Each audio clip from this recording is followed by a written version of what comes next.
Hey guys, welcome to the crazy world of dating nightmares, where awkwardness, miscommunication, and unrealistic expectations collide.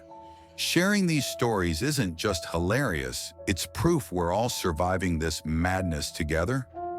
Let's get started. It was 2017 in Delhi, the bustling capital of India. In Rohini Sector 15, the Mehra family made their home. 35-year-old Pankaj lived there with his wife, Priya, who was 34, and their 2-year-old son, Naish. Pankaj and Priya had shared a bond since their college days, a friendship that, over the years, blossomed into love. After graduating, they chose to marry through a love marriage. Life was full of happiness, and their joy only deepened when Priya gave birth to twin daughters. But tragedy soon followed. Heartbreakingly, both daughters passed away shortly after birth. In the midst of their sorrow, Priya later gave birth to Naish, their son, who brought new light into their lives. On the evening of October 24, 2017, Pankaj called Priya with a special plan. He invited her to his restaurant for dinner, followed by a long drive and a visit to a gurdwara, a sacred Sikh place of worship, often lovingly called Gurdwara Sahib, meaning the house of the Guru. Excited by the thoughtful evening he had planned, Priya eagerly agreed. Later that night, around 11:30 p.m., Priya arrived at the restaurant with their 2-year-old son. After dinner, the family got into their Maruti Ritz car and set off for a late-night drive. Their little boy slept peacefully in Priya's lap while soft music played and the couple chatted. Pankaj kept driving from midnight until about 2:30 a.m. Eventually, they reached Gurudwara Bangla Sahib, one of the most revered Sikh temples in India. They spent about an hour at the Gurdwara. Around 4 a.m. on October 25, 2017, they decided to head back home. Pankaj was behind the wheel, while Priya and their son slept soundly, exhausted from the night's journey. It was still dark, the streets were empty, and they were just a few minutes away from home. As they neared Hyderpur metro station, right before reaching Rohini prison complex, Pankaj attempted a U-turn, but during the turn, something unexpected happened that forced him to rush toward the nearest hospital. While on the way, he also called the police around 4:20 a.m. Within a short time, Pankaj arrived at Suraj Hospital, located in Mukarba Chowk. He also called their families, informing them about the emergency. The news left both families deeply worried, and they hurried to the hospital. When Pankaj brought an injured Priya to the hospital, no doctor came forward to help. They insisted they couldn't treat her until the police arrived. This infuriated the family members, and a scene erupted inside the hospital. Even after the police arrived, no doctor treated Priya because no night shift doctor was available. Due to this delay and negligence, Priya sadly passed away, leaving her loved ones devastated. At that moment, the only witness to the tragedy was Pankaj himself. Later, Pankaj also contacted the media, and soon reporters arrived at the hospital. The police began questioning Pankaj to understand what had happened. Pankaj explained that on October 25, 2017, around 4 a.m., he was driving home from Gurudwara Bangla Sahib with his wife and child. While making a U-turn, he slowed down slightly and suddenly a red Maruti Swift sped past them and abruptly stopped in front of their car. A furious-looking man stepped out, brandishing a pistol. He approached their car, trying to open the driver's side door. Luckily, Pankaj had locked the doors, preventing him from getting in. Frustrated, the man smashed the driver's window with his pistol, shattering the glass and waking Priya and their son. The man then pointed the gun at Pankaj's forehead, terrifying Priya. Pankaj tried to wrestle the weapon away from him. During the struggle, the man fired, and the bullet struck Priya in the throat. A second shot followed, hitting her forehead near her eye. When the attacker tried to fire again, the gun jammed. After a brief physical struggle with Pankaj, the man fled the scene. By the time the media picked up the story, it became known that a 30-year-old woman had been shot dead inside her car in Delhi's Shalimar Bagh area while she was with her husband and son. Following Priya's autopsy, the report confirmed that 2 bullets had hit her, one in the throat and one near the eye, and no other injuries were found. When questioned if he had any enemies, Pankaj explained that he had initially started a clothing business, which failed. He then opened a restaurant, which initially succeeded but later fell into heavy losses. In an effort to save his business, Pankaj borrowed 5 lakh rupees from some moneylenders in Sonapat, Haryana, a city known for its bicycle manufacturing industry. These lenders charged extremely high interest rates. Despite investing the borrowed money into the restaurant, the business still collapsed. Unable to repay the debt, the amount ballooned to 4 million rupees with interest.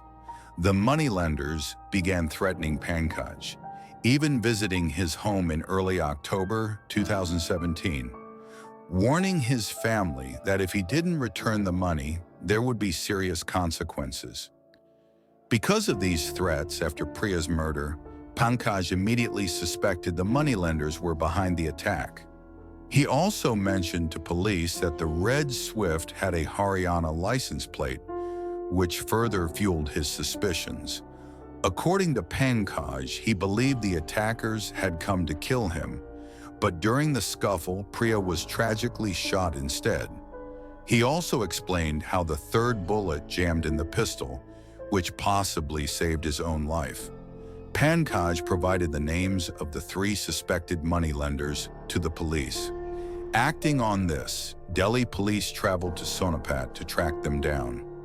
However, it seemed the moneylenders had gotten wind of the news, possibly through TV broadcasts where Pankaj shared his story. Despite their efforts, police couldn't locate them. Even checking the toll booths between Haryana and Delhi yielded no clues. Meanwhile, on October 26, 2017, Priya's post-mortem was completed and her last rites were performed by afternoon. But doubts began to creep into the investigation. The police questioned, if someone had loaned money to Pankaj, why would they kill him? It made no sense. Harming him would mean losing their chance to recover the money and facing legal trouble. Thus, the police began considering another angle. Maybe it wasn't the moneylenders at all. Between 1 a.m. and 4 a.m., thieves and robbers often roam the streets. Could it have been a case of robbery gone wrong? Sure, here's a cleaner, more organized and gripping version of your text, formatted like a professional true crime narrative. You can also use it for a script or article. Despite being married, Pankaj was having an affair with Aisha, a singer who regularly performed at his restaurant.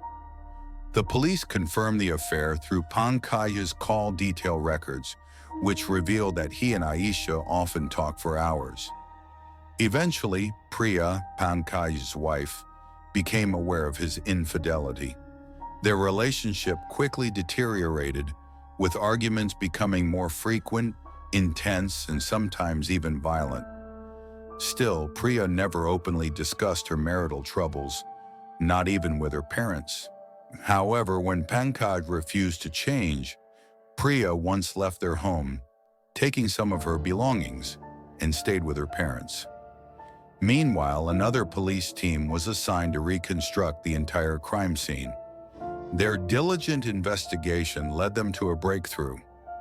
A CCTV camera installed at a medical store not far from the crime scene had captured crucial footage. The police obtained footage from October 25th around 4 a.m. and handed it over to their technical analysis team. The CCTV footage was revealing. It clearly showed the U-turn road where the crime happened. More importantly, it captured Pankaj's Maruti Reds. As they watched closely, the police discovered that Pankaj stopped his car right in the middle of the road before taking the U-turn. His car remained there for about 1 minute and 40 seconds, 100 seconds, with no other vehicle in sight. After that, Pankaj drove away. The police reviewed the footage dozens of times. No other car appeared before or after Pankaj's vehicle. This evidence directly contradicted Pankaj's earlier statement, where he had claimed that a red car with a Haryana license plate had overtaken his car and someone from it had shot his wife. Now, serious doubts about Pankaj's version of events had surfaced. To confront him, the Shalimar Bagh police summoned Pankaj to the station on October 26th. Believing it was just a routine inquiry, Pankaj showed up casually, but the first question the police asked was blunt. "Why did you lie to us? There was no red car. You stopped your car yourself." Still, Pankaj stuck to his false story, insisting that a red Swift had overtaken him and someone from that car had shot Priya. That's when the police showed him the footage. Caught off guard, Pankaj panicked. Breaking down, he confessed he had murdered his wife Priya. During sustained interrogation, Pankaj revealed the full story. Originally, Pankaj owned a clothing business, but it failed. Hoping for a fresh start, he decided to open a coffee shop and restaurant near his home. Lacking sufficient funds, he turned to his in-laws for help. Trusting him, Priya's parents provided the money, believing he deserved a second chance. However, luck didn't favor Pankaj. His restaurant struggled from the start, with very few customers. Priya suggested they bring in live music to improve the atmosphere and attract more patrons. Pankaj loved the idea and soon hired Aisha, a struggling singer who fit within his budget. Yet even with live performances, business barely improved. Desperate, Pankaj borrowed 5 lakh Indian rupees, around $5,850 from 3 moneylenders in Sonapat, Haryana. These were dangerous loans, given at high interest rates for a limited time. Unfortunately, the returns remained dismal.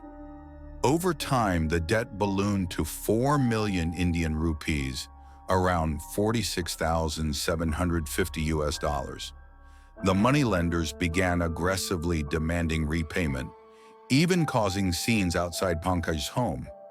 At the same time, Pankaj began his affair with Aisha. Shockingly, he already had a son with Priya, yet ignored his family and sinking career for the extramarital relationship.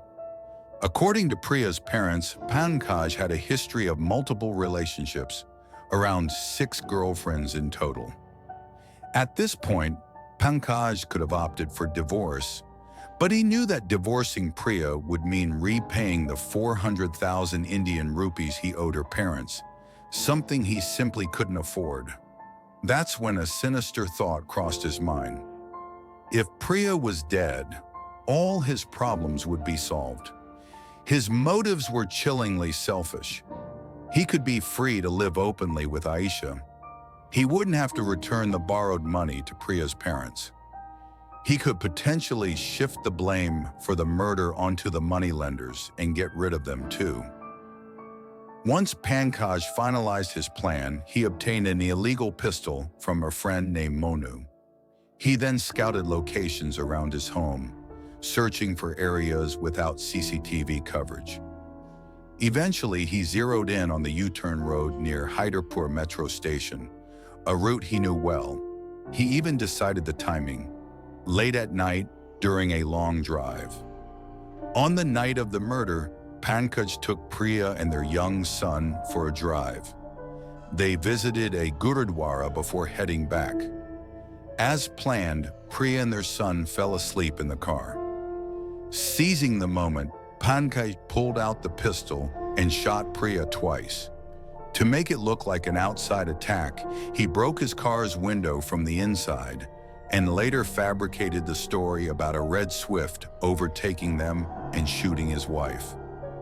Pankaj's cold and calculated plan almost succeeded, but thanks to tireless police work, careful examination of the CCTV footage, and relentless questioning, the horrifying truth was revealed. A man who was once trusted and supported by his wife and her family repaid that loyalty with betrayal, deceit, and ultimately murder. Got your own dating nightmare? Drop it in the comments. We want to hear it. And hey, don't forget to hit subscribe for more real-life stories and epic fails.